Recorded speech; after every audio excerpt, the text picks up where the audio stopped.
은혜의 시간이 되게 하여 주시옵소서. 예수 그리스도 이름으로 기도합니다. 1번은 이제 보시면 3페이지를 보시면 성경 구절만 쭉 나와 있어요. 5페이지를 보시면 그림이 있습니다. 지사님 저쪽에 문 좀 닫아주세요.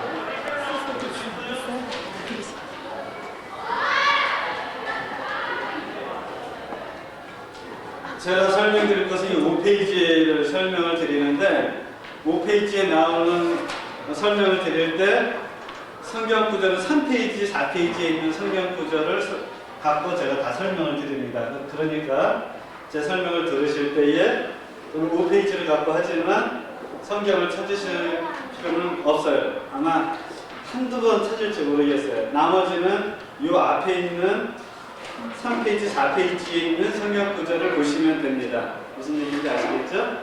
그러니까 그렇게 보시고 설명은 이 5페이지다.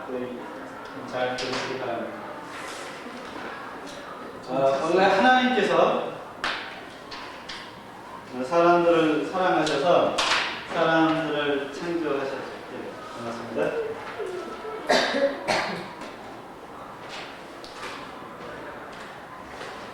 사람들을 창조하시고 이 사람들이 행복하게 살도록 하나님이 원하셨어요. 하나님이 우리를 사랑하셔서 우리를 위해 모든 만물을 창조하시고 또한 우리를 위한 놀라운 계획을 갖고 계셨습니다. 이제 우리를 사랑하시는 표시로 에덴이라고 하는 곳에다가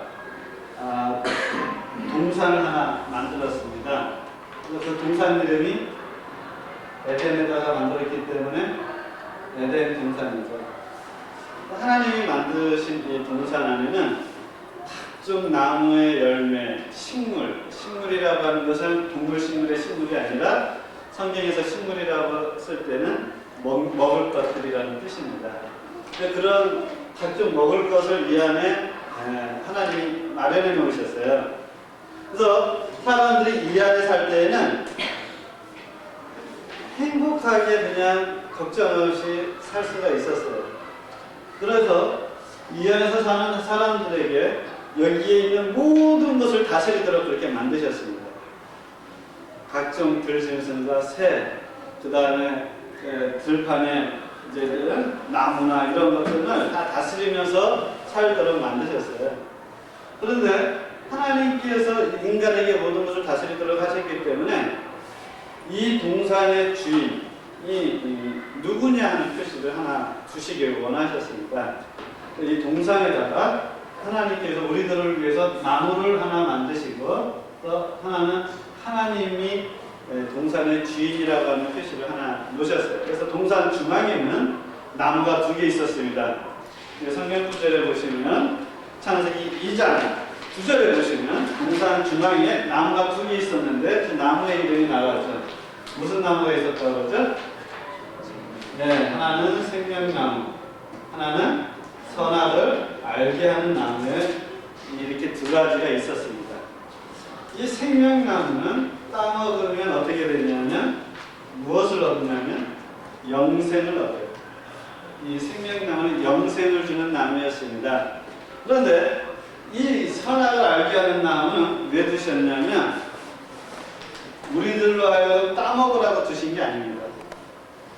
이 선악을 알게 하는 나무는 하나님께서 이 동산의 주인이 누구인가 하는 표시를 두시길 원하신 거예요. 이해가 되시죠? 이 동산을 누가 다스리라고 했죠? 인간들이 다스리도록 하나님이 만드셨는데 자기 마음대로 이렇게 하니까 잘못하면 하나님 없는 인간이 되어버립니다. 하나님께서 선악을 알게 하는 나무를 지정을 해서 이 열매는 따먹지 말아라. 먹는 날에는 정령 어떻게 해요? 죽으리라. 이 말의 뜻은 너는 이 동산의 진정한 주인이 아니라 내가 주인이라는 뜻입니다. 어떤 사람은 왜 이런 나무를 만들어서 사람들로 하여금 현혹시켰는가 이런 의문을 하는데 하나님이 현혹시키기 위해서 만든 게 아닙니다. 원래 이 나무들은 언제 만들었냐면 성경에 보면 하나님께서 인간을 만들기 이전에 셋째 날에 나무를 만들었어요. 창조의 셋째 날에. 그러니까 이 나무는 특별한 나무가 아니에요. 요술나무가 아닙니다. 뭐 예를 들어서 앰나무처럼 딱 만지면 옷이 오른다든지 뭐 그런 어떤 독이 있는 나무가 아니라 그냥 평범한 나무였어요. 그러나 이것을 먹지 말아라라고 했고 먹는 날에는 죽으리라는 것은 이 나무의 열매가 독이 있어서 죽는 게 아니었습니다. 그러니까 뭐 백설공주에 나오는 그것처럼 딱 사과에다 독사과를 만들어서 달아놓은 게 아니라는 거예요. 그냥 똑같은 나무였어요. 그런데 하나님께서 먹는 날에는 정령 죽으리라. 그 말의 뜻은 이 동산의 주인은 나다라는 표시를 준 것입니다. 그러니까 뱀이 그 하와를 꼬셨어요. 원래 이 명령을 준 것은 아담이 있을 때만 주었습니다. 그 다음에 하와를 만들었거든요. 근데 하와를 꼬셨어요. 어떻게 꼬시냐면 정녕 하나님이 진짜로 먹지 말라 하더니 하와는 오해를 했어요. 그래서 뭐라고 그러냐면 만지지도 말라. 먹지도 말고 만지지도 말라 그랬어요. 그러니까 뱀이 아니라 이거는 먹으면 네가 누구와 같이 됐냐면 하나님과 같이 될 거예요. 하나님과 같이 될 거라고 하는데 하와가 만져봤어요. 그러니까 안 죽거든요. 그러니까 딴 거예요. 먹어봤어요. 안 죽어요. 그게 독사간 줄 알았더니 그게 아니거든요. 그러니까 자기도 먹고 남편에게도 주었어요. 자, 하나님께서 이 나무를 금하신 것은 이 동산의 주인 네가 아니고 하나님이라는 표시를 준 거고요. 따먹었다고 하는 것은 인간이 누구와 같이 되려고 한 거예요? 하나님과 같이 되려고 했기 때문에 이제는 하나님께서 더 이상 인간들을 먹여 살지 못하도록 하셨습니다. 그래서 여기 창세기 보시면 3장 22절 세 번째 성경 구절입니다. 앞에 이제 세 번째 같이 읽어볼까요? 시작. 여호와는 일가라사대 보라 이 사람이 선하다는 일은 우리 중 하나같이 되었으니 그가 그 손을 들어 생명나무 실과도 따먹고 영생할까 하노라 하시고 우리 중 하나같이 되었으니 이 말이 뭐냐면 인간이 더 이상 하나님을 하나님으로 여기지 않냐고 하나님과 동등해지려고 더 이상 하나님을 하나님으로 여기지 않는 존재가 되어버렸어요. 그런 존재로 무엇을 따먹으면 안 되냐면 생명나무 열매를 따먹고 영생할까 하노라 하여 어떻게 했냐면 인간들을 이 에덴 동산에서 내어보냈습니다. 그 아래 24절 이같이 창세기 3장 24절입니다. 이같이 하나님이 그 사람을 쫓아내시고 에덴 동산 동편에 그룹들과 두루두는 화영검을 두어 생명나무의 길을 지키게 하시니라. 인간들을 이제 쫓아냈습니다. 하나님을 하나님으로 여기지 않는 인간은 더 이상 하나님과 교제를 하면서 영원한 생명을 누리며 살 수 있는 존재가 되지를 못했습니다. 그래서 하나님은 쫓아내고 여기다가 길을 막았어요. 생명나무로 가는 그 길을 막았습니다. 근데 그 길을 어떻게 막았다고 하냐면 그룹들과 두루두는 화영검으로 두었다고 했어요. 화영검. 이 화영검이 어떻게 생겼는지 제가 본 일이 없지만 문자적으로 그렇게 본다면 불화자에다가 불꽃남자에다가 칼검자를 썼습니다. 그러니까 이게 아마 빙빙 도는 그런 불이 막 두루두는 거니까 이런 화영검을 뒀는지 아니면 불꽃이 여기를 빙빙 돌았는지는 제가 알 수가 없습니다. 근데 어쨌든 칼로 길을 막았다고 하는 거로 봐서는 이런 두루두는 화영검이 여기 막 철조망처럼 그 길을 막지 않았는가 문자적으로는 그렇게 생각을 해볼 수 있습니다. 중요한 것은 이게 어떻게 생겼냐가 아니라 이 길이 막혔다라고 하는 거예요. 어느 길이 막힙니까? 생명나무로 가는 그 길이 막혔어요. 생명나무로 가는 그 길이 막혔다고 하는 것은 더 이상 하나님과의 교제가 이루어지지 못했다라는 거예요. 이 안에 살 때는 하나님과 교제하면서 행복하게 살 수 있는 존재로 우리가 살아갔었는데 이제 하나님을 하나님으로 여기지 않냐고 자기가 하나님과 같이 되고 자기 만들어 살려고 한 인간은 하나님과 동떨어진 인간이 되어버렸어요. 이러한 인간의 상태를 오늘 제가 말씀을 드리려고 해요. 이러한 인간, 인간과 하나님 사이에는 커다란 담이 생기게 되었습니다. 이 하나님과 사람 사이에 커다란 담이 생기게 되었는데 이 담은 무슨 담이냐면 성경에는 죄의 담이라고. 자녀가 부모 말을 안 듣는 것을 죄라고 해요. 자녀가 결혼하고 나서 부모님에게 10년이 지나도 전화 한 번도 안 하고 찾아오지도 않고 그런다면 그런 자녀를 무슨 자녀라고 그러는데? 불효자. 세상에 결혼을 했으면 인사를 하고 가끔 전화라도 하고 용돈이라도 보내주고 그래야 되는데 전화도 안 해 둘이 좋다고 그냥 10년이 지나도록 몰라라 하고 부모님이 어떻게 지내는지 알지도 않고 그런다면 불효자라고 해요. 아니 부모님한테 잘못해서 불효자입니까? 아니 해야 할 바를 하지 않았기 때문에. 이 죄라고 하는 것도 하나님과 인간 사이에 정말 하나님께서 원래 우리들을 창조하셨을 때 그 목적을 잃어버리고 자기 마음대로 살려고 했을 때 하나님과 우리 사이에는 하나님 말씀대로 살지 않는 모든 것을 성경은 죄라고 해요. 그래서 우리는 다 양 같아서 그릇 행하여 각기 제 길로 갔다고 했어요. 성경 이사야 59장 2절에 보면 거기 성경 구절 나와 있습니다. 그 앞에 이제 5번째 있죠. 오직 너희 죄악이 그 너희와 너희 하나님 사이를 되었고 너희 죄가 그 얼굴을 가리워서 너희를 듣지 않으시게 합니다. 하나님과 인간 사이에 죄로 말미암아 멀어진 인간은 담이 생기게 되어서 더 이상 하나님을 알 수도 없고 하나님을 깨달을 수도 없고 그냥 살아가게 돼 있어요. 어려서요 부모의 곁을 떠난 애가 있다면 어떻게 되겠습니까? 부모의 얼굴을 이제 알 수가 없어요. 아침마당 혹시 보시니까 여기 보면 토요일인가 언젠가 잃어버린 부모님 찾는 애절한 사람들이 많이 있죠. 알 수가 없어요. 찾고 싶어도 찾지를 못하는데 그것처럼 하나님으로부터 멀어진 인간은 하나님을 알지도 못하고 깨달을 수 없어요. 이러한 인간의 상태를 오늘 말씀드리고 하나님께서 하신 일이 무엇인지 말씀드리고 내가 해야 될 일이 무엇인지 오늘 말씀드리려고 하니까 잘 들으시기 바랍니다. 시간이 많지 않아서 원래 1시간 꼬박 해야 되는데 많지 않으니까 제가 빨리빨리 할 테니까 잘 따라서 들으시기 바라요. 첫 번째, 하나님으로부터 멀어진 인간의 상태는 뭐냐? 성경은 이러한 인간의 상태를 죄인이라고 이야기하고 있습니다. 죄인. 성경 로마서 3장 23절에 보면은 모든 사람이 죄를 범하였음에 하나님의 영광에 이르지 못하더니라고 이야기하고 있습니다. 모든 사람이 죄를 범했다는 거죠. 모든 사람이. 여기에는 예외가 없습니다. 저는 어렸을 때 제가 굉장히 착한 사람이라고 저는 생각을 했어요. 법 없이도 살 사람은 세상에 나밖에 없다고. 나 같은 사람만 있으면 이 세상이 참 밝아질 거라고 제가 생각을 했는데 제가 살면서 보니까 그게 아니에요. 저 공무원 생활 7년을 했습니다. 세관 공무원 생활 7년을 했는데 아니에요. 저도 참 욕심이 많은 사람이고요. 저도 남들 그 부정에 대해서 소리 못 지를 때도 많이 있었고요. 나도 모르게 잘못할 때도 참 많이 있었어요.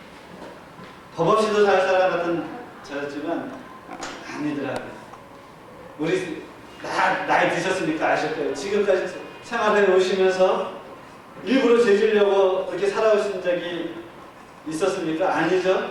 다 착하게 살고 잘 살려고 그러는데 나도 모르게 죄를 지은 적이 있어요. 나도 모르게 한 적이 있어요. 저도 그래요.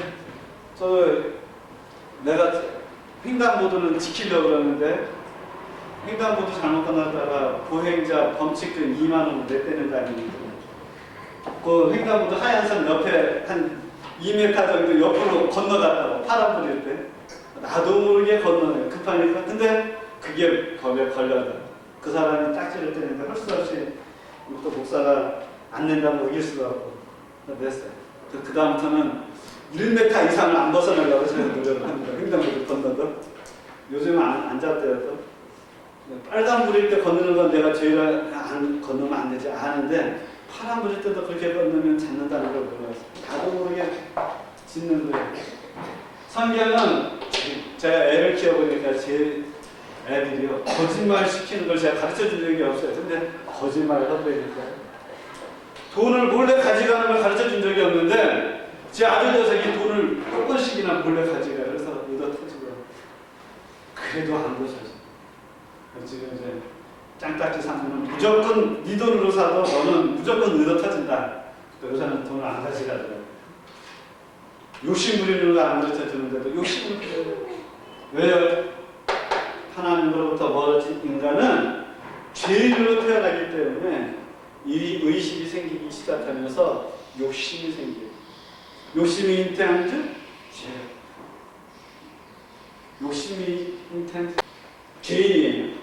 근데 이러한 죄인이 받아야 되는 게 하나 있다라는 거죠. 그게 뭡니까? 죄를 지으면 뭘 받죠? 네. 죄를 지으면 심판을 받아야 돼요. 성경 히브리서 9장 27절에 보면은 그 앞에 있죠? 예, 밑에서 세 번째 보시면 한 번 죽는 것은 사람에게 정하신 것이요 그 후에는 심판이 있으리니. 한 번 죽는 것은 사람에게 정하신 것입니다. 제가 젊은 사람들이나 나이 드신 분들이나 다 물어봐요. 죽을 걸 확신하냐고. 그러면 확신하시죠. 저희 어저께 초상 가서 이제 오늘 내일 초상 치러야 되는 가정이 생겼는데 오랫동안 집에오러 고생하셨어요. 다 저는 늙어 죽는 줄만 알았어요. 늙어 죽는 사람 없더라고요. 가보면 젊어서 죽는 사람. 저희 아버님도 교통사고로 돌아가셨어요. 제가 6학년 때. 근데 한 번 사람 다 죽게 돼 있어요. 왜? 왜 죽죠? 왜 돌아가실까? 가만히 보니까 남들이 다 죽어요. 그러니까 나도 죽을 거라고 확신을 해. 근데 왜 남들이 죽냐 말이죠. 왜? 하나님이 정령 죽. 하나님을 떠난 인간에게 주어진 것은 사망. 정령 죽으리라. 그런데 한 번 죽는 것은 다 확신해요. 지금까지 죽어왔어요. 육신이 죽는 것은 사람들이 다 왔어요. 확신을 해요. 왜? 눈으로 보니까. 그 후에 뭐가 있다고요? 심판이. 보지 못한 건 사람들이 믿지를 못해. 그게 인간의 한계예요. 이전에는 하나님 말씀을 믿고 살았을 때는 자기들이 못 봐도 그 사실을 알아서 믿었어요. 그런데 이제 눈으로 보지 못하는 믿지 못하는 사람들이 됐어요. 그러나 성경은 분명히 말하기를 한 번 죽는 것은 정하신 것이요 그 후에는 심판이 있다라는 거예요. 그 심판이 어떤 거냐면 심판 다음에 뭐가 있습니까? 벌이 있죠. 벌. 그 벌은 뭐냐면 성경에는 사망이다라고 이야기하고 있어요. 요한계시록 21장 8절에 보시면 그 앞에 성경구절 있습니다. 밑에서 두 번째 뭐라고 되어 있습니까? 다시 읽어볼까요? 그러나 두려워하는 자들과 믿지 아니하는 자들과 흉악한 자들과 살인자들과 행음자들과 술객들과 우상숭배자들과 모든 거짓말하는 자들은 어디에? 불과 유황으로 타는 못에 참여하리니 이것이 몇째 사망이라? 예, 둘째 사망이라. 한 번 죽는 것은 첫 번째 사망은 하나님이 정하신 것이에요. 그런데 둘째 사망은 언제 일어나냐? 심판 다음에 있더라는 거예요. 그 후에는 심판이 있으리니 그 다음에 뭐예요?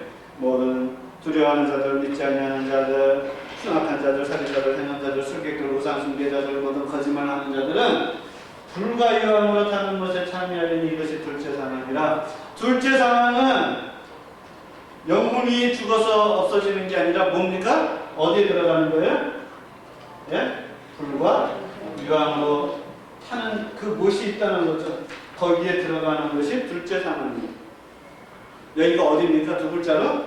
예, 지옥이다. 보통 이야기를 해요. 그것은 불과 유황이 타는 것이에요. 이것이 어떠한 것이냐? 한마디로 얘기하면 고통과 괴로움으로 사는 것이죠. 사람들이요, 하도 괴로우면은 세상에 지옥이다, 여기가 지옥이지 이런 생각을 해요. 그죠? 안 그렇습니까? 너무너무 좋으면 세상에 천국이 여기 있나, 여기가 천국이지 이런 생각을 한다니까요. 천국과 지옥이 뭐냐면은 지혜에 불과 유황을 타는 이런 것을 주는 의미가 뭐냐면 영원한 고통 속에서 살아간다라는 거예요. 그래서 이 둘째 사망이라고 하는 것은 차라리 죽어서 없어져 버리면 죽겠다라고 생각을 해도 죽을 수가 없는 너무너무 괴로운 것이. 근데 그 괴로움이 끝이 없는 괴로움으로 사는 것이 지옥이다. 성경이 말하는. 그래서 사람들은 이러한 상태를 벗어나서 끊임없이 하나님께 도달하려고 해요. 왜요? 원래 인간들을 창조하실 때 하나님은 하나님의 형상대로 인간들을 창조하셨어요. 그리고 하나님의 형상대로 창조하시고 여기는 안 나와 있는데 전도서 3장 11절에 보면은 하나님이 사람들에게 무엇을 주셨냐면 영원을 사모하는 마음을 주셨어요. 영원을 사모하는 마음.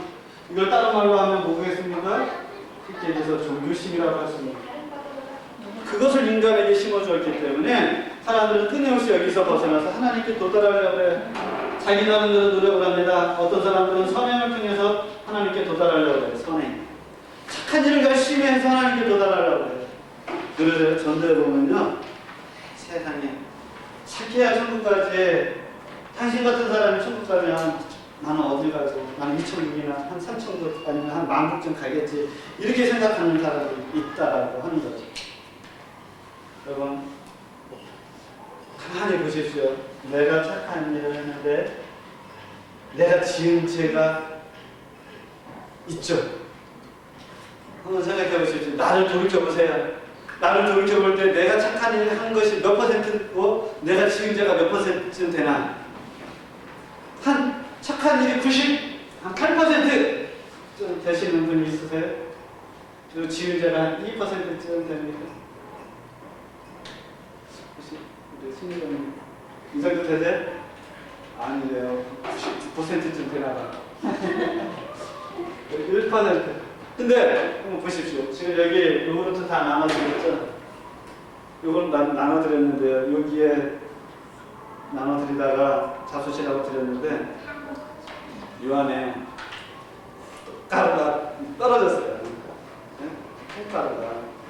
근데 이만큼 떨어졌다가 이만큼 얼마큼 떨어졌냐면 0.01% 떨어졌어요.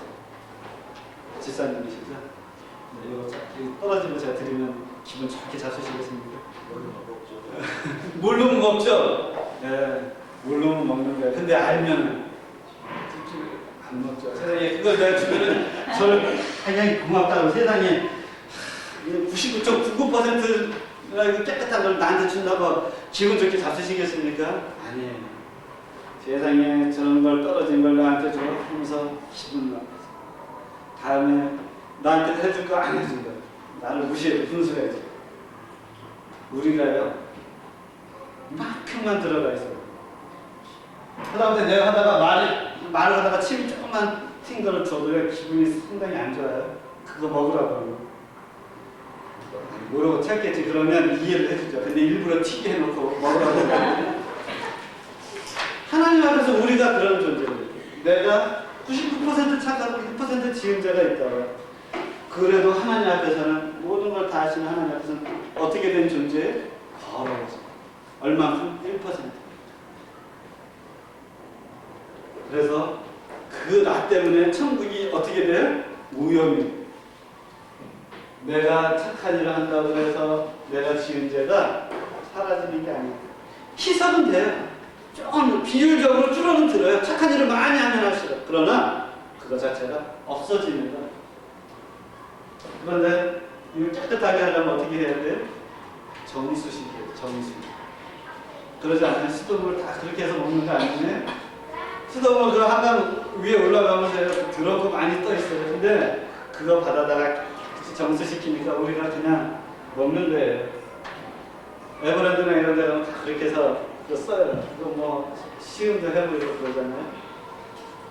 우리를 깨끗게 해주는 것은 손이 더러워지면 비누를 씻잖아요. 마음이 더러워진 건 무엇으로 실질까요? 예레미야 2장.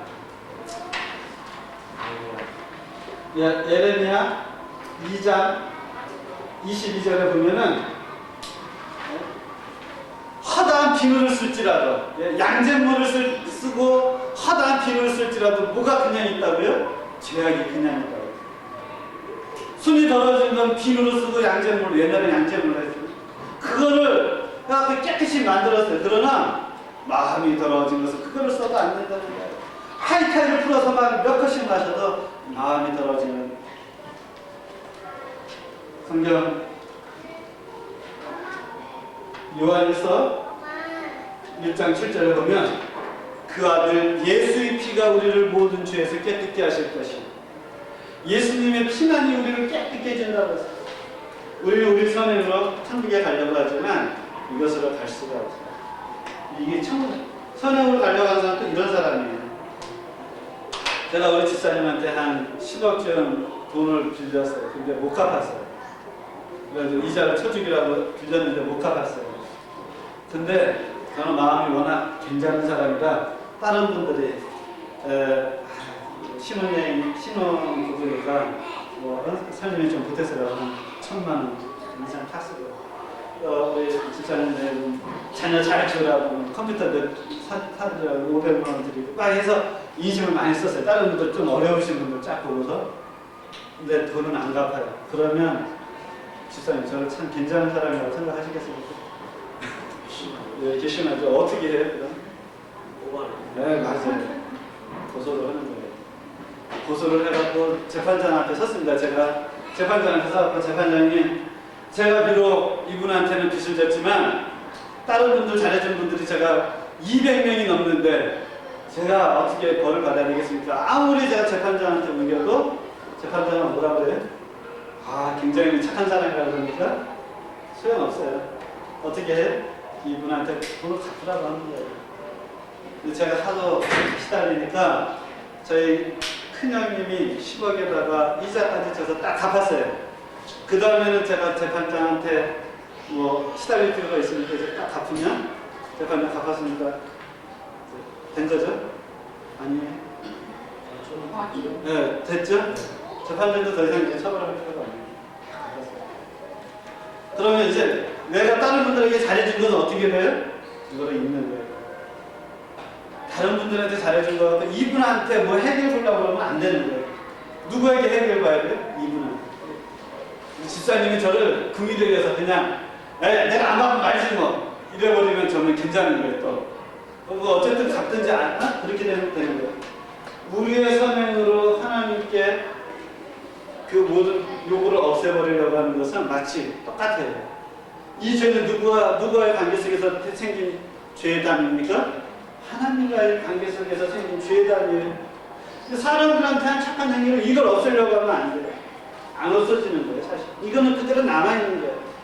그래서 제가 이 3페이지 아래 보면은 에베소서 2장 8절 9절 써드렸는데, 너희가 그 은혜를 인하여 믿음으로 말미암아 구원을 얻었나니 이것이 너희에게서 난 것이 아니라 하나님의 선물이라. 하나님의 선물로 주셨어요. 근데 10절에 보면은 우리는 선한 일을 위해서 지음을 받은 자라고 그렇게 나와 있습니다. 그리스도 안에서 선한 일을 위해서 우리의 착한 행위로 구원받을 수 없습니다. 어떤 사람은 종교로, 또 어떤 사람은 지식으로 구원을 받으려고 해요. 그러나 그 뒷페이지를 보세요. 4페이지. 사도행전 4장 12절에 보면 다른 이로서는 구원을 얻을 수 없나니 천하 인간의 구원을 얻을 만한 다른 이름은 우리에게 주신 일이 없습니다. 그 아래 보면 요한복음 14장 6절이 있습니다. 예수님께서 가라사대 내가 그 길이요 진리요 생명이니 나로 말미암지 않고는 아버지께로 올 자가 없느니라. 어떤 분은요, 아무거나 잘 믿으면 천국 간다고 생각을 해요. 그래서 이렇게 생각을 합니다. 산이 하나 있는데 올라가는 길이 여러 개지 않냐. 마찬가지로 하나님은 한 분인데 하나님께 도달하는 길은 여러 개라고 생각을 해요. 그렇게 생각하시는 분 혹시 계세요? 이 말이 맞습니까?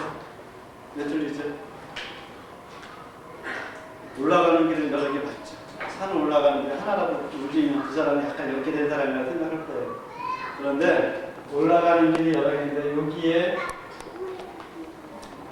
철조망이 쳐져 있어요. 그거 써보셨어요? 뭐라고 써보실까요?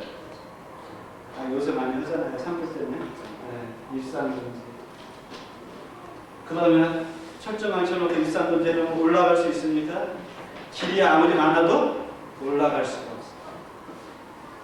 올라갈 수 없어요. 하나님께 도달하는 길을 하나님이 뭐 했다고요? 길을 막으셨어요. 철조망을 쳐놓은 거예요. 왜? 하나님을 하나님으로 여기지 않는 인간이 되어버렸기 때문에 길을 막아버렸어요. 올라가고 싶어도 갈 수가 없어요. 그런데 하나님께서 우리들을 사랑하셔서 우리가 문을 하나 만드셨어요. 문. 그러면 길이 아무리 많아도 어떻게 올라갑니까? 여기 정상에? 하나님께 어떻게 도달하냐면 문을 통해요. 그죠? 안 그래요? 맞죠. 이 문이 무슨 문이냐면 이 문은 무슨 문일까요? 요한복음 10장 9절에 보면 찾아보시겠어요? 이거 찾아보세요. 요한복음 10장 9절입니다. 없으시면 옆 사람하고 같이 시간 없으니까 옆 사람 같이 보세요. 네? 찾으셨습니까? 요한복음 10장입니다.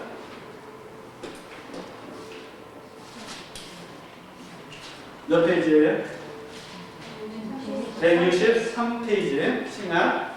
자, 같이 읽어보죠. 시작. 내가 보니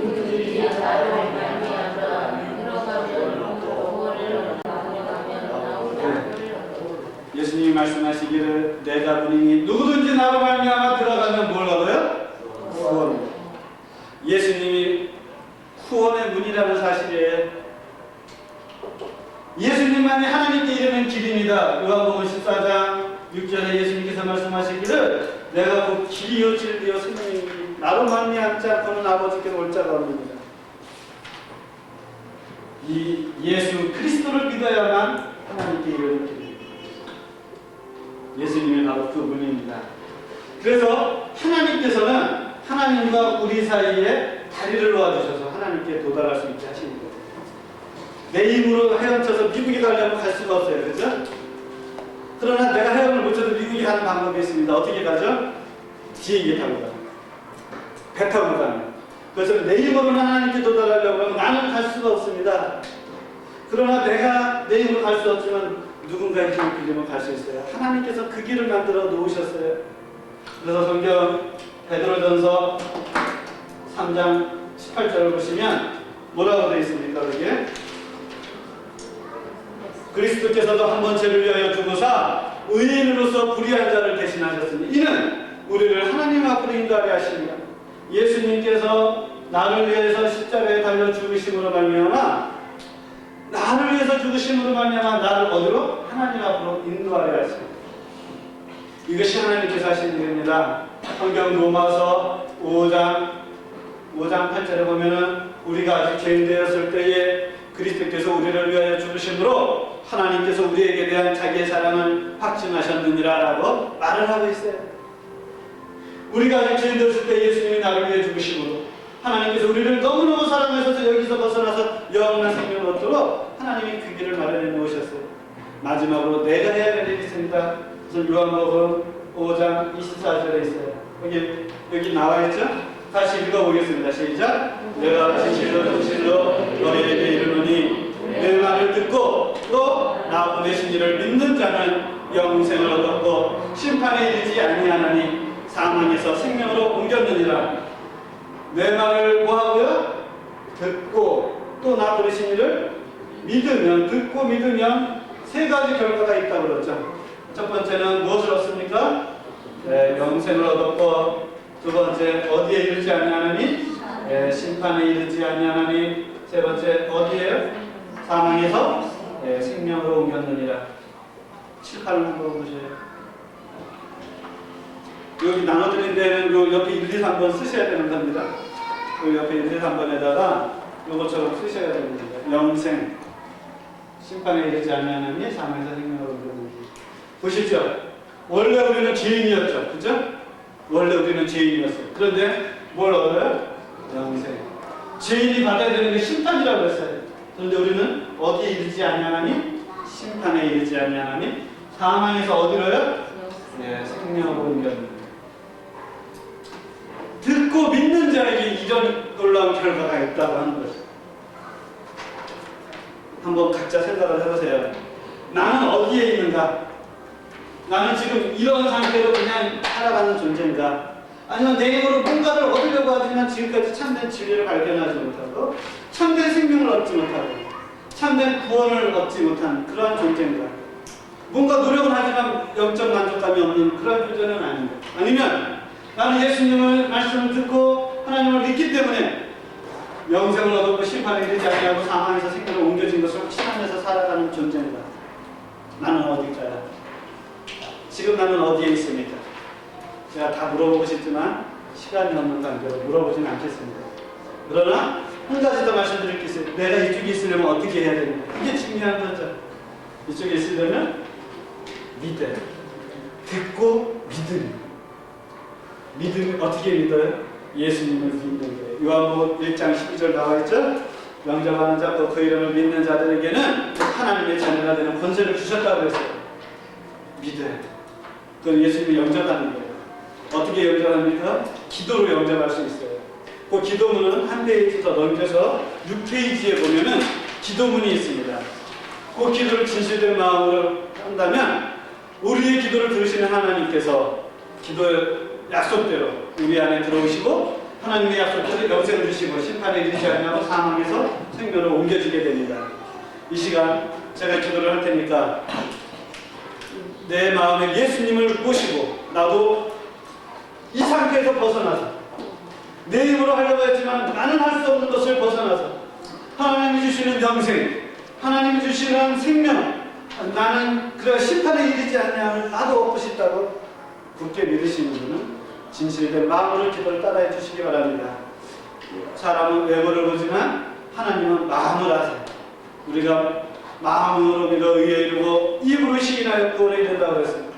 마음으로 진실된 마음으로 따라해 주신다면 약속을 지키시는 하나님께서 그 약속대로 우리 안에 영생을 주실 것입니다. 그리고 이미 예수님을 믿으셨으니까 믿으셨으면 옆에 사람들을 도와주는 의미에서 이 기도를 따라해 주시면 같이 우리가 힘을 얻고 또 새 생명을 얻는 그것을 보게 될 것입니다.